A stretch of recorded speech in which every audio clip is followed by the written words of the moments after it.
everything you were taught in how to be a recruiter, you have to get down to the basics every time you go to a different industry. Welcome back to Talent Hunters, powered by MRI Network, where each week we talk with the world's top talent strategists and executive recruiters. If you want to build talented teams that drive your company to big goals and big growth, then this podcast is for you. And now, let's join the conversation with today's episode of Talent Hunters. Today, folks, I am with Stephen Kennedy, owner of Talent Partners Limited out of Dublin, Ireland. Stephen specializes in a number of industry verticals throughout the globe. Welcome, Stephen. Cheers, Vince. Great to see you again. Great seeing you, and I'm looking so forward to this because we don't get too much international, and I'm just wanted to get involved with you. I'd loved meeting you and some of the other people in the international offices and so forth. You do business a little bit differently than I do. So I want our audience to learn a little bit about you, how the Europeans deal with business, because it's not like going down the street and visiting all your executives and so forth. So to start off, Stephen, please tell us a little bit about your background and what led you to where you are today in quite literally the search world. A good old phone call, Vince, from the good old days. That's what brought me to the search world. College, focused in sales and marketing in college, was working in sales and marketing. And one day I got a phone call. I was headhunted for a role with a client company of obviously what was Humana back at the time before MRI was acquired Humana. And I did the interview. I was a passive candidate, but always, like most passive candidates, open to opportunity. And I did the interview, got on great with the CEO. It was a smallish company, but I just didn't have what he wanted. And I knew that, and he knew that. And we finished the interview, we shook hands, and I think I more or less told him, I'm not what you're looking for. So then I rang, as a good candidate would do, Vince, I rang back the Humana, the MRI office in Dublin at the time, and I said, really nice guy, it's not for me. I don't have A and B, and they're must-haves for him, So they said, fine, they'll be in touch. And then obviously they rang the client and got the client's feedback. And I think the client's feedback was exactly what my feedback was. Really good candidate, really liked him, but he doesn't have one or two, and we need one and two. So I was asked to go in for an interview with Humana to discuss the role with them. So I went in, I had no idea what the other side of the fence was. And then I saw I was just one of 80 odd names on a sheet of paper, and my confidence took a blow, because that's what a good recruiter does. He or she speaks to an awful lot of people. So I think I did 5 interviews with, and you met Des, Des O'Donnell, from back in the day. So I did 5 interviews. I think twice I pulled out of the process before money was ever discussed. And Des actually was very insistent that you're going to be very, very good at this. And I had always thought at the outside I would be good at recruitment, but twice I pulled out without receiving an offer from Des. And on the 5th time that I went in, an offer was agreed by all parties, And I joined the business. And back then there was no internet. That's what people forget. It was telephone. We had one line coming into the office, so the receptionist had email. And every so often you waited for the dial-up tone, and you're hoping to God that Vince's CV came in that he said he would do, or else it's over as a fax machine. So that's how I got involved in the business. That was 1997, Vince. I was young. I was a child, And here we are today, 25 odd years later. Yeah, you've had a great success story. Now, as I understand it, you started out as basically an AE. You guys called it something different back then, executives or something. Yeah, it was an account executive. Might have been a consultant actually, but that's what I did. It's 360 consultant back in the day. So your 40 phone calls in the morning for marketing, your 40 phone calls in the afternoon for recruiting, your meeting at 4 o'clock to go through the call logger and who did what, and hoping they wouldn't know you rang your mother for half an hour, but that was it, But that was it. And I was just literally into the deep end, working in programmers, C++, Java programmers, which were like hen's teeth back in the day. And Ireland was going through a huge tech boom, and there was a big market, but trying to find the people in this market was incredibly difficult. And I was starting at ground zero, but you just work hard, you read up, there was so much available, and you learn about the industry. And I was actually very, very successful in it. So it was great. It was tough work, and we had an office of probably 15 odd people. There was a great buzz there. There was a great vibe, and Des was great, I have to say. You know what I mean? It's great memories of him as a boss as well. But that's what it was. And then in 2003, your world took a change. In 2003, I became an owner. Yes, you did. Yeah. So all of a sudden the buck stopped with me. So yeah, I left Dublin in 2000 and I moved across to Sweden, and I spent 3 years with MRI Sweden Search. So still working with MRI business, recruiting in Scandinavia, which was again something completely different, a different language and everything else. I know English is the business language, but they like to speak Swedish as well. So I learned Swedish and could have conversations in Swedish. Not business conversations, because I have to know exactly what I was saying, but I had decent Swedish. So I spent 3 years there and really, really enjoyed it. But came back in 2003 and set up Talent Partners. And obviously this year is 20 years in business. So there's been a few challenges along the way those last 20 years, but we're still here and still successful. Oh, gosh.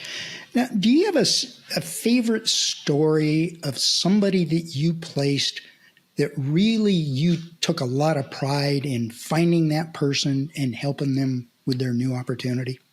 There's obviously been loads over the last 20 odd years, but having just mentioned Sweden there, when I was in Sweden, there was a client, the head of HR was over from America working in Sweden. It was Electrolux was the client company, and they wanted a pensions director for Sweden.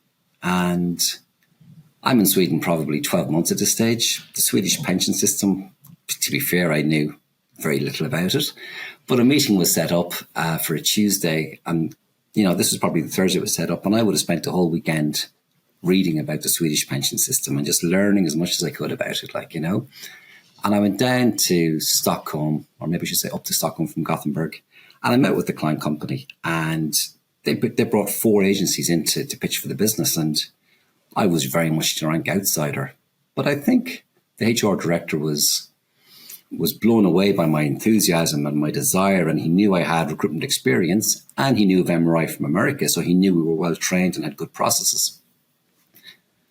And lo and behold, we got the role, and that was great. And that was me, just 360 consultant, working that from start to finish, and a really thorough process. Very, very successful. And I recruited, Hans was his name, and Hans got the role. And I still have a recommendation from Electrolux saying that independent sources have verified that they've hired the most qualified person in the country. And it did make you feel $1 million, you know what I mean? Because that's what we do. And that's why we do it, but I still have that letter today, but because there you're running up a hill and you're trying to find out so much, but every phone call we make, we're learning, we should be listening. And I spoke with everybody who was a potential candidate in that marketplace. And I learned so much every single phone call, and you put it all together. And I've probably had lots of successes like that, where I've gone outside of a comfort zone. There's been a requirement that's left of center, and I've been able to fulfill that client's requirements. So they're good days. That one is, and I still engage with Hans, 20 years later, there's still contact there, and I'd say, he's just actually after retiring, but it was great, and something that I enjoyed immensely. And then there was a time in Dublin a couple of years ago where a client was looking to recruit a senior technology director, and it had it out in the market. I rang them one day with an NPC or an impact player call, and they said, we're starting to fill this role, and tell me more about it. And they'd been to one of the bigger recruiters, headhunters in Ireland, I should say, and they just hadn't got any joy. And I was like, that amazes me. Straight off, I could think of 3 or 4 people who I think could do the role. And they said, well, would you like to have a shot at it? And I says, but again, because we have retained XYZ, we can't retain you. So it's all or nothing. So I did the role, and we placed a candidate, and we got a very substantial fee for it, you know what I mean? But again, it was just, it's having the interest in what they really want. And then it's just the hard work to actually do it, to make all those phone calls, to learn. And I love sport. I'm always analysing teams and looking at what's good and what's not good. And my team isn't doing particularly well at present, but you're trying to think, okay, where's it falling down and where is the recruitment falling down? And when candidates go for interviews, Vince, what's the process like the other side and how good is it and how structured is it? There's no point in me telling the candidate they're going to have X, Y, Z, and then Vince is round 2 says it's going to be 1, 2, 3, and Stephen's wrong on what he said. So they have to be organised. They need to know what they want. And sometimes I think companies let themselves down because the process is not structured enough from their side. And they can bring in talent and then lose talent quickly because perception and reality aren't always the same. Absolutely correct. In fact, I believe we need to prepare candidates differently than by a book. I think we need to understand that an interview is the most stressful time there can be in the business world. I also am a firm believer that most of the executives or hiring executives know less about interviewing than the candidates that they're interviewing. And they go a lot on emotion. So we built a little bit of a different kind of a preparation for candidates from the standpoint of we prepare people to go in and ask questions. Not questions that are self-fulfilling, but questions that are describing, getting the hiring person to describe what's causing their pain today. And then we prepare the candidates for being able to, once they've understood what's causing the client's pain, we can now have the candidate talk about their successes in solving that exact same type of thing. So everything you just said is exactly right. And it's the blind leading the blind in interviews as far as I'm concerned. Now you've got a bigger challenge than everybody out there that I'm accustomed to in the United States. You've got language, countries. I mean, you go all over the globe. What do you feel is the challenge in front of you that we in the United States don't have to deal with? I don't know, Vince, because I don't know all the challenges that you face in the US on a daily basis. Like, we've got different territories, different regions. There's different legal requirements, etc. Culturally, each country can be very, very different. So you're always trying to work on that and find the best fit, and then I remember a number of years ago, one of my clients wanted a legal counsel. Again, it was a technology company and I did all their technology recruitment, but then they wanted legal counsel. And I said, I know somebody in country X who does legal counsels. And they were like, no, Stephen, we want you to do it. So it's you or we're going to a recruiter in that country. So I was like, okay, I'll do it. But then you're learning about, well, firstly, the role is the role to a large degree. You know what I mean? So legal counsel is going to be legal counsel. So what are you looking for? What's going to make him or her successful in this position? If I was to ring you in 3, 6, 9 months' time and ask how's he getting on, what would be the KPIs that he has to have achieved for you to say he's doing great, he's been really, really good? And then it's just the culture and I guess how they're going to be engaged by the organization on a day-to-day basis, how they're going to build relationships with the various different departments, etc. Because sometimes it can sit up there and be removed from day to day, and that's not for everyone. Some people might like that, but others might want to be, as I say, engaged. We all hear engagement on a daily basis, but what does it mean? And it's even like diversity, inclusion, equality. Who's living them? They all talk about it, but when you go in, do you see DE&I? Or is it just something that it's popular? We'll post about this on LinkedIn, etc. And to me, sometimes I think we should actually be consultants to companies to tell them how to be better employers from all the experience that we have and all the notes we're taking from clients, because there is a massive opportunity for them to bring and retain talent. And retention is such a huge issue today.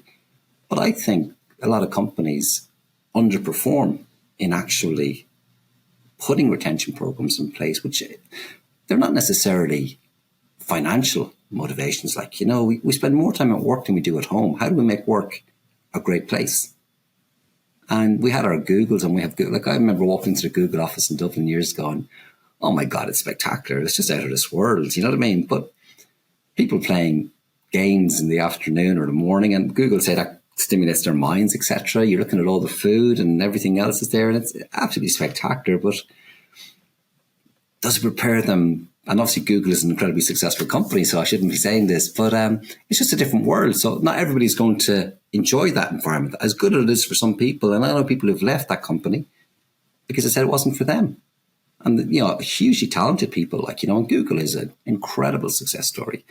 But I don't know, from my perspective, when I'm working with clients, Vince, you're always trying to find out, what is your culture? What is your environment? What are you looking for?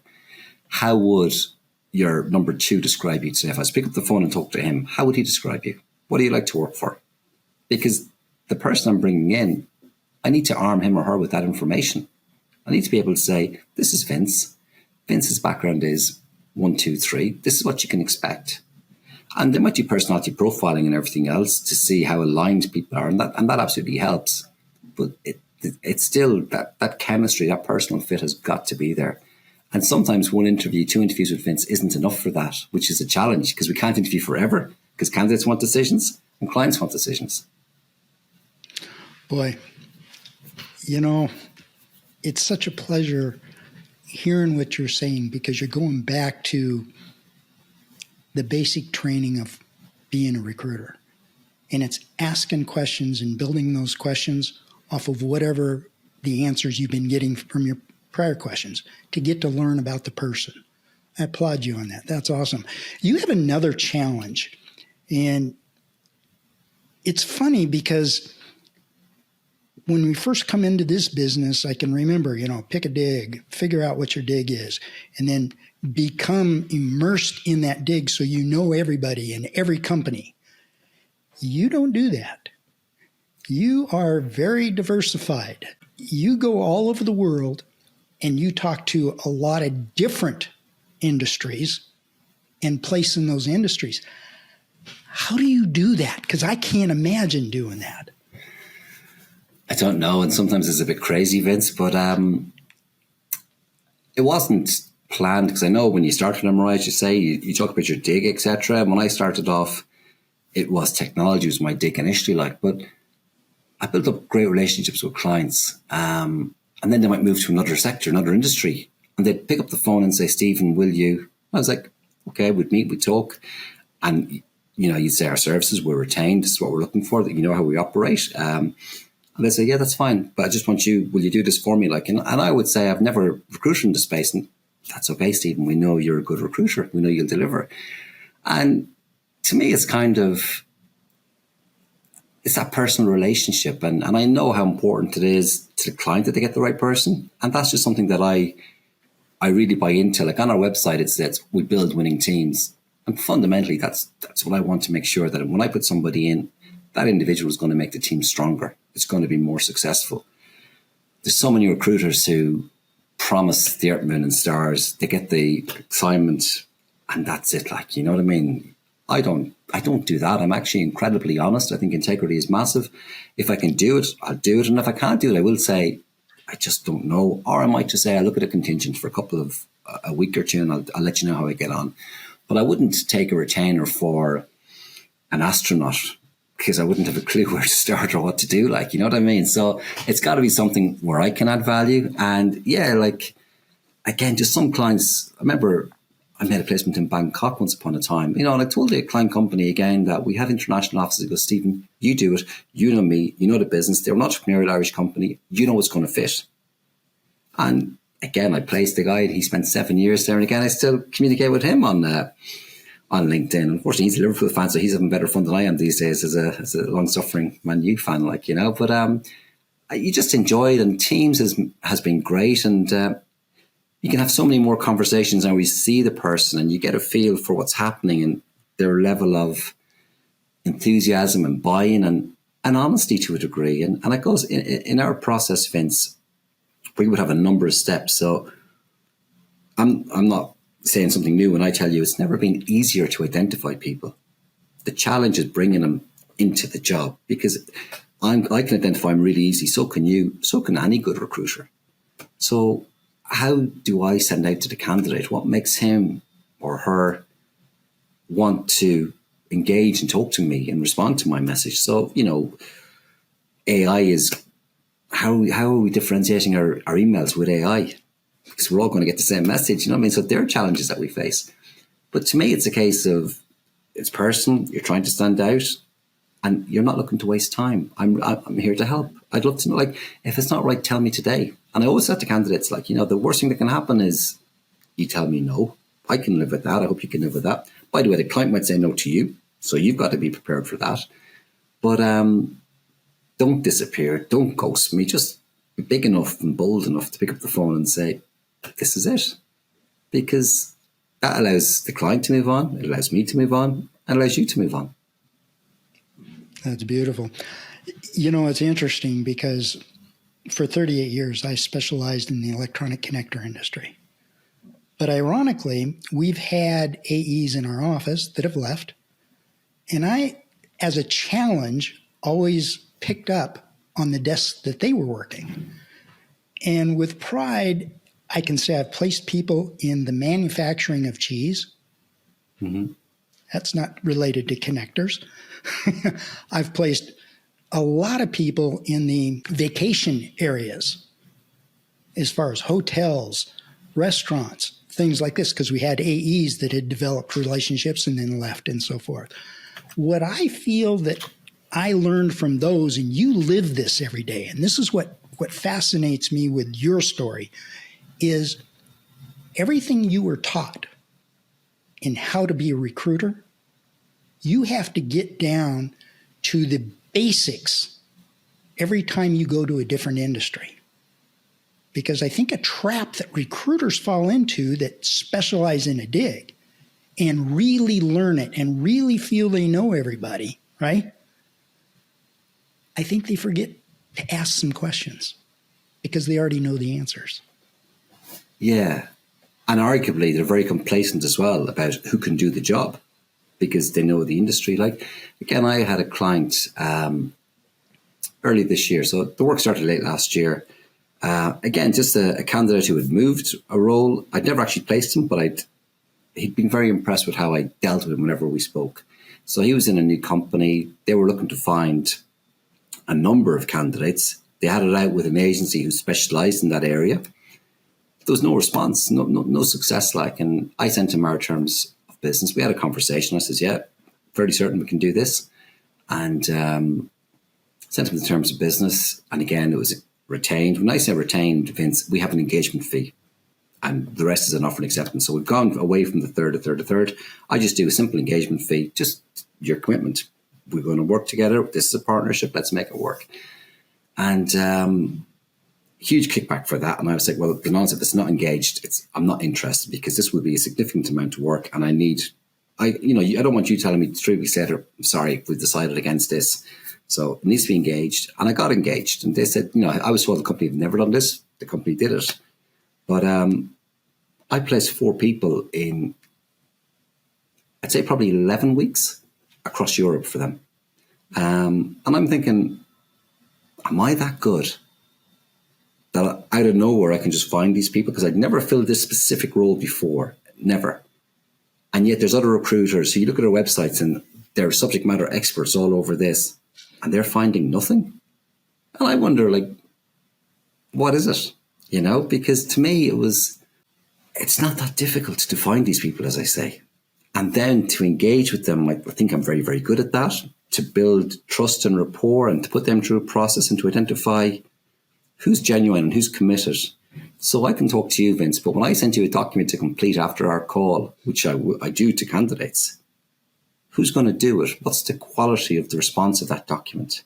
It can be done in 2 minutes or it can be done in an hour or 20 minutes. 20 minutes is fine for me if it gives me an overview of who they are, what they're doing. An hour, great, if that's a really good hour's work. 2 minutes, no, you're not interested, And when I say 2 minutes, I'm just looking at, one word or one line responses to questions. Like, what was your biggest success in your career to date? I've achieved target every year. you and I both know that's no good. If you've achieved target every year, how? What did you do? What were the actions that you put in place to achieve target? How does this benchmark with your colleagues, your peers in the industry or the company? Like, what makes you successful? Because I want my client to be hiring the best available talent in the marketplace. That's what I say to him. So what makes you one of the people we should be speaking to for this process? And some people can't respond to that. And some people undersell themselves and some people oversell themselves. So you're trying to find the right balance. By your document, you're also exposing how they're going to interview. It helps. If they can't talk about themselves to you, who's going to help them, how are they going to talk to an employer? And it's a test in one respect, but it's not a game, because I say to them, this will help you prepare for the interview, because these will be the questions. So I just want you to have a think about this. And if I give away one of my trade secrets, like, years and years ago, I was involved in a direct marketing industry body here in Dublin, and I got to know a copywriter very well at the time. I remember he said to me one day, he said, Stephen, WIIFM. And I was like, sorry? I don't know if you've heard of WIIFM. He described it as a radio station that's on your head 24/7. And it simply means, what's in it for me? And I say to my candidates before they go to interview, when Vince is interviewing you for this role, or Mr. Client's interviewing you for this role, he's thinking, what's in it for me? Why should I hire you? And I said, by the same token, you've got to be thinking, why should I join this company? What's in it for me? So you've got to be able to ask him those questions, or her those questions. What's in it for me? Why? If you were sitting here in this seat, why would you join Company X at this moment in time? And they're the questions that I think our client wants to hear, and our client has to be able to answer them incredibly well, because our candidate has to make the right decision. And they need all the information to make that decision. And if questions like that can't be answered, maybe it's not the right role to be going to. So my challenge to that scenario, I agree with everything you just said. But timing is everything. When should that candidate be WIFM for them in the process, in your suggestion?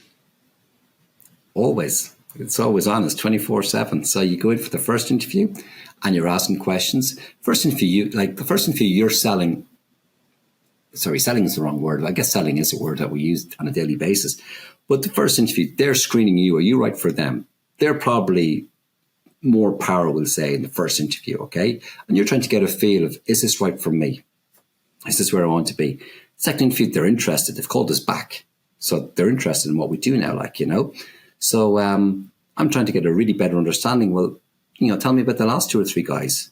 So when I say, tell me about the last 2 people who had this role, where are they now? What do they do? That's my WIFM antenna kicking in. So I'm not making it all about me, but I know, the guy who started this role three years ago, he's now executive VP.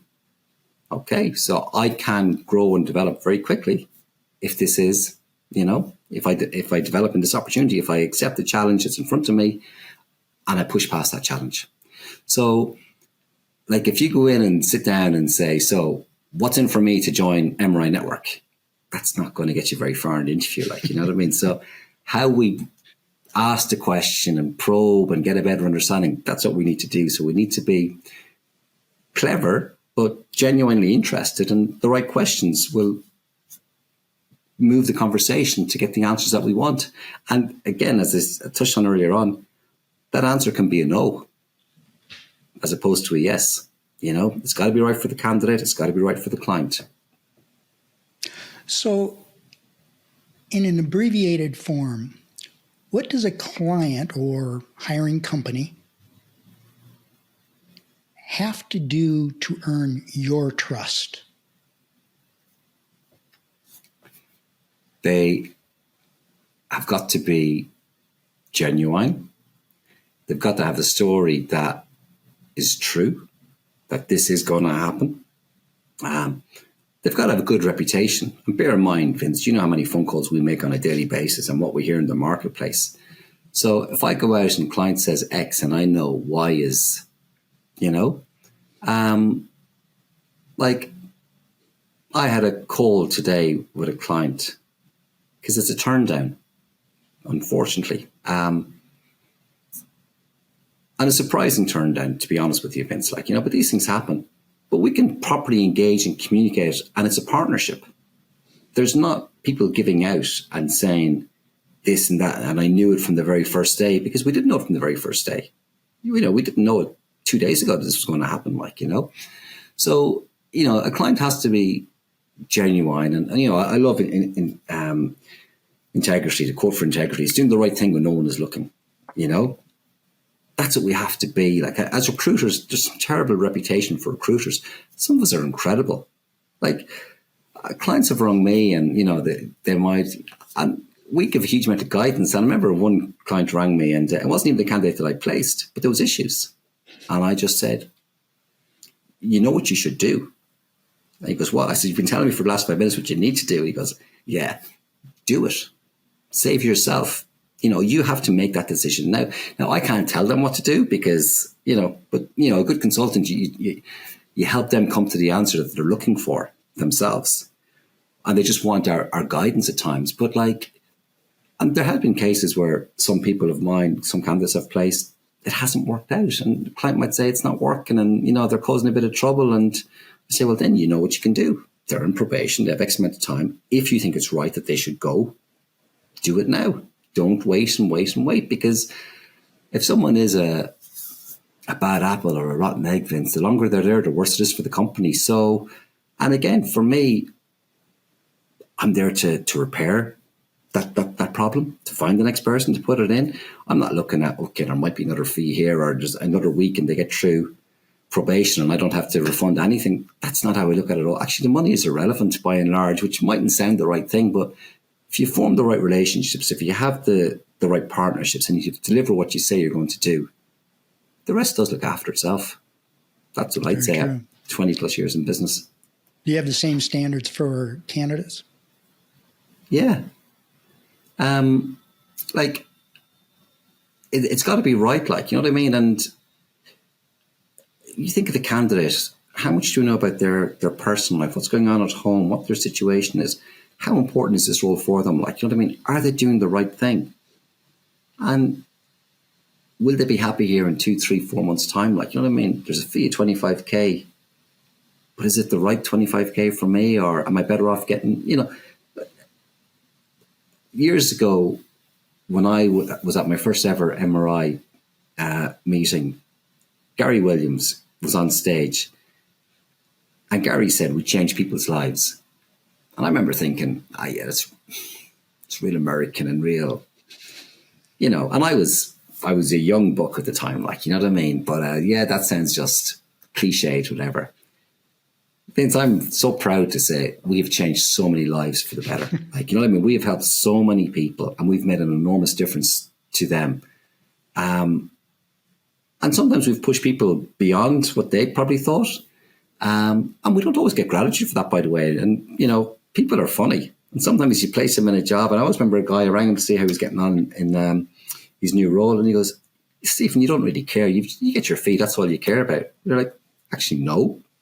He goes, that's all I think it is. And we didn't really talk for long after that. Like, 'cause in his mind, my job was get a job, fit a job, move on, fit it, get a job, fit it. Whereas I was like, well, actually, I like to build relationships and partnerships, and I like to know how you're getting on and that you're successful. Because I want to go back to the client and say, yeah, Vince, it's great that Mary is doing so well in that role. Obviously, can we help build the next layer of talent in the business? Is there another Mary required? Whatever it is, like, you know, but you do want to make sure your people are successful. For them, moving a job is one of the biggest decisions they'll make in their career. So we want to make sure it's the right job that they're moving to. And we can't guarantee that, by the way, but we try and do as much work as we can to make sure it's going to be right. And that person might be your next big hiring authority. Yeah, no, absolutely. Like, yeah. And again, even though that might be the case, that's probably not what you're thinking of at the time. I'm very focused on you're doing the right thing for them. obviously you want that and you want to build your clients. And we have stories of candidates who became clients and clients who became candidates, like, you know what I mean? And that's all very good. But you're just always trying to do the right thing, in my opinion. Like, you know what I mean? You're always trying to do the right thing. That should be your North Star, like, you know, your guiding principle. So we're getting towards the end of 2023. And some are already into planning for 2024. Some wait to plan for 2024 in 2024. What you're looking at planning for the future, and I'm not looking for, you know, the War and Peace version, the Reader's Digest version of as you're looking at 2024, we're 6-7 weeks out. What will you do for the next month and a half to prepare for 2024? Yeah, well, there's a lot of talk of headwinds and all of that for 2024, but I still think there's huge opportunities. And what I'm going to do is look at how we can leverage those opportunities in the marketplace. We use technology to improve our process, and it's been really successful the last 2 years. So we will look to further develop our tech offering to our client companies. And that's by tech offering video. It's simple as video, but it's fantastic and it's been really, really successful. So how do we grow? Because there's a huge market to grow that, in my opinion. So how do we grow that in the spaces that we're very, very good? We recruit in pharma, we recruit in technology, we recruit in finance, we recruit in FM. They're probably our 4 key areas in the business. So we will break down those sectors. We will look at where we had success, where we have our existing clients, where we have sent out candidates for interviews that might have got the role, but we understand these are companies that are growing and developing. And we will track them. We will map them down, as I say, by sector. And then we will look at the good old-fashioned email blast followed up by, you know, video and telephone calls to grow and develop, because there's a candidate shortage. There's no doubt about that. It's a global phenomenon. It's not just here in Ireland. Companies have got to get better at retaining their talent. And we will help companies as best we can. And, you know, I've actually qualified as a coach as well, like, you know, as a business coach. So that's something I enjoy, sitting down and talking to candidates and to clients about what I think they can do and how they can do that better, like, you know. So to me, 2024, massive opportunities. How do we stand out from the crowd? The same goes to my client. How do they stand out from the crowd? What areas will we do better in? Because we can always do better. Do we move away from maybe 1 or 2 sectors, and do we focus more, like we'll say, the traditional MRI? But I don't think that will happen, because even every time I say we're going to step back from sector X or sector Y, we start getting jobs in sector X and sector Y again. And it's as if somebody can read your mind and they know what's happening, like, you know. And again, one of our biggest clients this year was a client that I wouldn't have had on our radar last November, December, like, you know what I mean? It evolves and it happens like that. But I do think 2024 is actually going to be a year of growth. Like, you know, that might surprise some people, but I'm actually very, very optimistic about 24. And we've had a good 23, and I've no doubt it'll be an even better 24, like, you know. So, final question I have for you. For years, we've wanted to build the bridge from the Americas to Europe, doing split business, trying to help each other succeed. What's a message you'd like to send to the audience that would inspire them to reach out to our brothers and sisters throughout Europe and Asia to help them succeed? I genuinely believe it is the biggest opportunity within MRI Network to actually do so much more split business. I've been very successful with split business. I've done work through CDI with a global tech company who have 4,000+ employees here in Ireland. And I was knocking at the door for about 4 years trying to get something. And eventually I got one little bit. That became 2, that became 3. It's fantastic. Like, I have an opportunity at present. I'm working on a global client at present from MRI. And, you know, we've got one placement made. An offer is going to come out apparently in the next 24 hours. And there's a third role there. And that's all coming to me from America. So I don't have to go and sell that. But I will absolutely deliver that. Like, We've done serious pharma roles, global director of regulatory affairs, etc., which came from the US into Ireland. Like, from an Irish perspective, the top 10 technology companies are here. The top 10 pharma companies are here. They're all here. Like, there's so much opportunity. But it's the same in the UK. You'll see all the top American companies. It's the same in mainland Europe. They're all there. So there is an absolutely phenomenal opportunity. To me, the biggest opportunity. And even from a client perspective, with all their global operations, if they were to go to somebody like Talent Partners and say, we need to hire 20 people this year across the globe, I would say very, very confidently, MRI Network can and will deliver that. I'll manage it.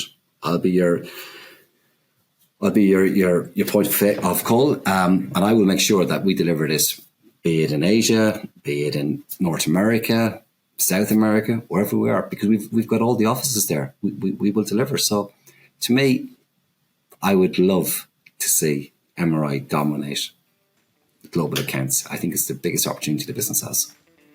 With that, Stephen, thank you very, very much for taking the time. I know it's the end of your day, but thank you for taking the time and open up your heart and being straightforward with this. I've really, really enjoyed the conversation.